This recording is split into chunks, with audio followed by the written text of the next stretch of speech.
নমস্কার বন্ধুরা, শুভ সকাল। আমি সোমা। আমার আরও একটি নতুন ব্লগে তোমাদের সকলকে অনেক স্বাগত জানাই। আশা করছি তোমরা সকলেই অনেক ভালো আছো। এখন বাজে ঘড়িতে 6:45 মতন, আর এই কিছুক্ষণ আগেই আমি ঘুম থেকে উঠলাম। আজকে বেশ দেরি করে ফেলেছি ঘুম থেকে উঠতে। বেশ কয়েকদিন হলো মর্নিং ওয়াকে যাওয়া হচ্ছে না, তার কারণ আমার মেয়ের শরীরটা খারাপ ছিল কদিন আগে। আবার এখন যে দিদি ভাইটার সাথে যাই, ওই দিদি ভাইটার শরীর খারাপ, তো এই কারণেই ঘুম থেকে উঠতে দেরি হয়ে যাচ্ছে। এই 1 গ্লাস জলে সবজাটা ভিজিয়ে রেখে দিলাম, একটু পরে খাবো। তার আগে আমার সোনাদের টিফিন বানিয়ে নিই।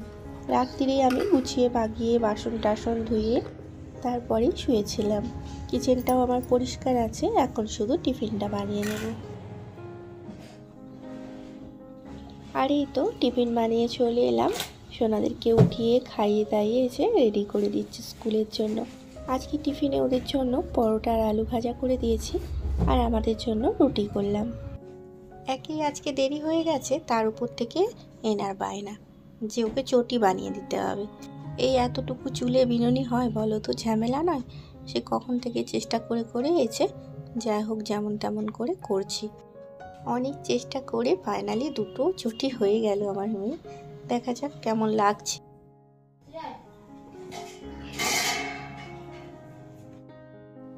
আজ খুব খুশি, কারণ এই প্রথমবার দুদিকে এরকম বিনুনি করে স্কুলে যাচ্ছে। মুখের হাসিটা দেখে বোঝা যাচ্ছে খুব খুশি। কিন্তু আর একটু বড় হলে চুলটা বেশি ভালো লাগতো। একদম ছোট তো। আজকে ওর পাপা এগিয়ে চলে গেল বলে এসে মন পারবে না বলে দাদা জুতো পরিয়ে দিচ্ছে। যতই ঝগড়া মারামারি করুক, টানটাও খুব একে অপরের প্রতি। সোনাদের স্কুল পাঠিয়ে দিলাম, এবার অনেকটা নিশ্চিন্ত। এবার এই জলটা একটু খেয়ে নেব। সে কখন ভিজিয়ে রেখেছি, 1.5 ঘন্টা হয়ে গেল ঘড়ি ধরে। আর এটা একটু ভিজিয়ে রাখাও দরকার ছিল। এই যে ভিজিয়ে রাখার ফলে এগুলো একটু সাদা সাদা হয়ে গেল, নয়তো এগুলো যখন ভিজোচ্ছিলাম তখন তো তোমরা দেখলে পুরো কালো ছিল। আর এরকম একটু সাদা হলে তবেই খাই। একটা লেবু থেকে 8খানা লেবু এতে নিয়ে নিলাম। পুরো লেবুটা নেব না, বেশি টক হলে আমার আবার ভালো লাগে না। এই সকালবেলায় বেশি টক খেতে পারি না, তো তাই 8খানা লেবু নিয়ে নিলাম। আর এই গরম পড়ছে, এই 2 দিন হলো খুব গরম করছে, পুরো ঘেমে যাচ্ছি। কোনো একটা কাজ করতে করতে মাথার চুলগুলো কপালগুলো ঘেমে যাচ্ছে। তো চিন্তা করতে পারছো ভালোই গরম পড়ে গেছে। এই সকালবেলায় খালি পেটে 1 গ্লাস করে শরবত খেলে এই গরমে সারা দিনটাতে ফুল এনার্জির সাথে কাজ করা যায়।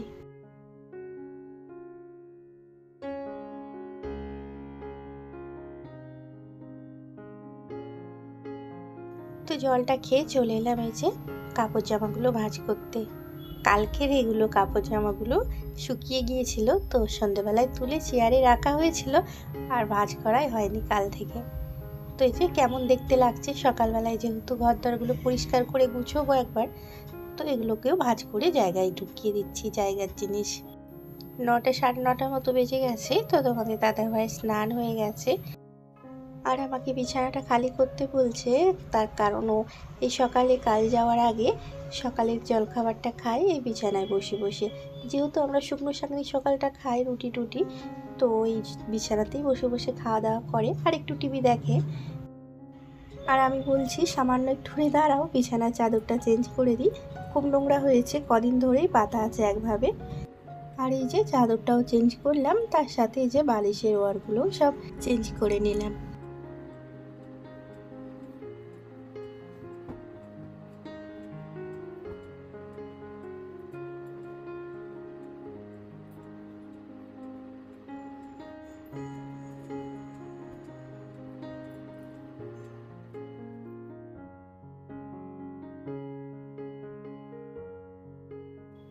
তো ওকে খেতে দিয়ে আমি চলে এলাম কলতলায়।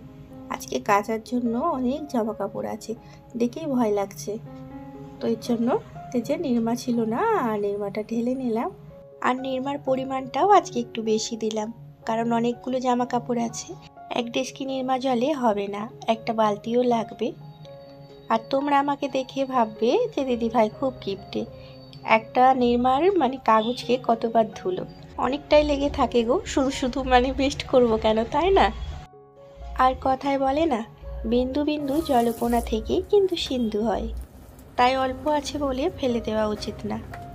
তো এই যে বললাম না, দেখো বিছানার চাদরটা আবার এই বালিশের ওয়ারগুলো, একটা তোমাদের দাদাভাইয়ের প্যান্ট দিতেই এই ডেস্কিটা ভরে গেল। আর বাদ বাকি এই যে বালতিটাই দিলাম। বালতিটা খালি আছে দেখছো, এটাও কিছুক্ষণ পর ভরে যাবে, কারণ কিছু কাপড় জামা বাথরুমেও আছে, ওগুলো আনতে ভুলে গেলাম আমি। কাপড় জামাগুলো ভিজিয়ে দিয়ে চলে এলাম ঘর দোরগুলো মুছতে। যতক্ষণ আমি ঘর দোরগুলো সব মুছবো ততক্ষণ ভালোভাবেই কাপড় জামাগুলো ভিজে যাবে। নির্মা জলে কিছুক্ষণ ভিজানো থাকলে বেশ ভালোভাবে তাড়াতাড়ি কাঁচা হয়ে যায়।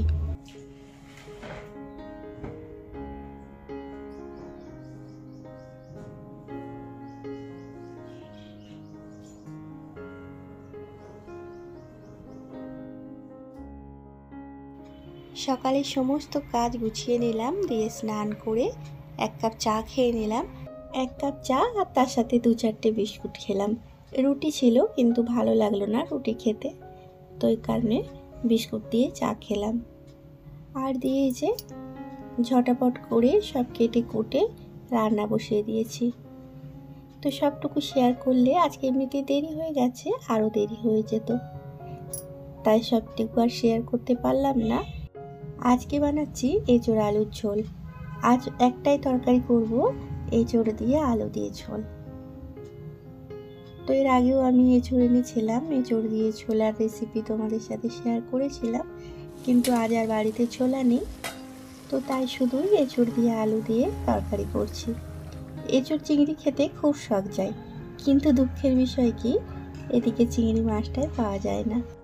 আর সব শখ সব চাওয়া পাওয়া যে পূরণ হবে সব সময়, এটারও কোনো মানে নেই।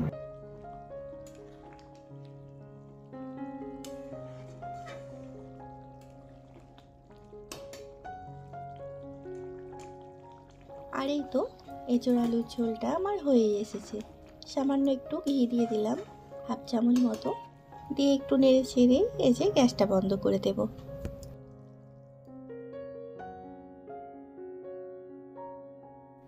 আর এই তো আমার সোনারা স্কুল থেকে আসতেই ওদেরকে স্নান টান করিয়ে খেতে বসে গেছি। আজকে আমার খুব খিদে পেয়ে গেছে, শুধু 1 কাপ চা আর বিস্কুট খেয়ে আছি। আর এই যে আমার সকালের রুটিগুলো এখন খাচ্ছি ভাতের সাথে, একটা তোমাদের দাদাভাইকে দিলাম, একটা আমি নিলাম, নয়তো সকালে রুটিগুলো আবার নষ্ট হতো, তাই অল্প করে ভাত নিয়েছি আর একটা করে রুটি নিয়ে নিয়েছি। আর কাঁঠাল তরকারি দিয়ে একটু মাংস মাংস টাইপ লাগে তো এই তরকারিটা, রুটি খেতে বেশ ভালোই লাগে কিন্তু।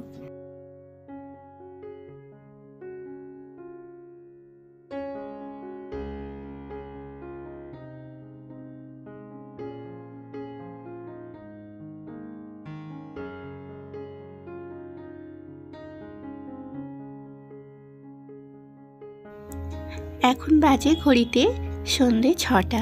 সন্ধে 6টা বেজেছে কিন্তু এখনও সন্ধে হয়নি এদিকে।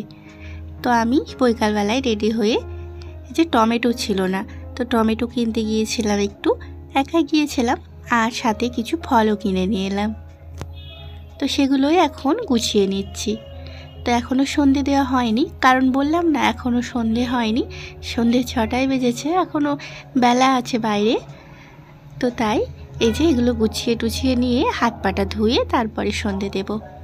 কিনতে গিয়েছিলাম শুধু টমেটো, আর কত কিছু কিনে নিয়ে এলাম। তো এরকমই হয়, একটা জিনিস কিনতে গিয়ে 10টা জিনিস কিনে নিয়ে আসা হয়। তো আর এগুলো ছিল না ঘরে, লাগতো দরকারি জিনিসই সব। শসা কিনে নিয়ে এলাম, পেয়ারাটা মাঝে সাঝেই পাওয়া যায়, তো আজকে দেখলাম তাই কিনলাম। আমার ছেলে আবার ফলের মধ্যে আপেল বলো যা কিছু বলো, মানে পেয়ারাটাই খেতে ভালোবাসে, তাই পেয়ারাটা আমি বাজারে দেখতে পেলেই কিনে নিয়ে আসি। তো চলো বন্ধুরা, এবার আমি সন্ধে দেব। তো ব্লগটা আমি আর বাড়াচ্ছি না, আজকের মতন এখানেই আমার ব্লগটা শেষ করলাম। আমার ব্লগটা যদি ভালো লেগে থাকে তোমাদের, এই ধরনের ব্লগ প্রতিনিয়ত দেখার জন্য আমার চ্যানেলটিকে সাবস্ক্রাইব করে রেখো। ভালো থেকো।